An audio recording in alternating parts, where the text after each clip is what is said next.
जेबी news में ख़बरों ने अपडेट जो सिलसिलो जारी है। नाज़रीन तव्हां सां गंबट मां ब्रेकिंग न्यूज़ शेयर कंदा त गंबट प्राइमरी स्कूल नंबर 2 शेखमाला जे 3 क्लास में पढ़ाई दौरान अचानक छित जा चापूट गिरी पिया आहिनि।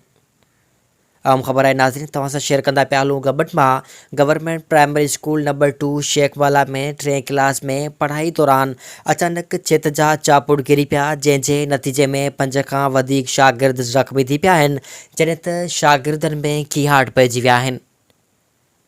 ब्रेकिंग न्यूज़ है नाज़रीन गंबट मां तव्हां सां शेयर कंदा पिया हलूं त प्राइमरी स्कूल नंबर 2 जे क्लास 3 में पढ़ाई दौरान अचानक छित जा चापूट गिरी पिया, जंहिंजे नतीजे में 5 खां वधीक शागिर्द ज़ख़्मी थी पिया आहिनि। ज़ख़्मियुनि खे इलाज लाइ गंबट अस्पताल मुंतक़िल कयो वियो आहे, जॾहिं त छित जा चापूट करण बाद स्कूल जे शागिर्दनि में ख़ौफ़ ऐं हिरास पखिड़िजी वियो आहे।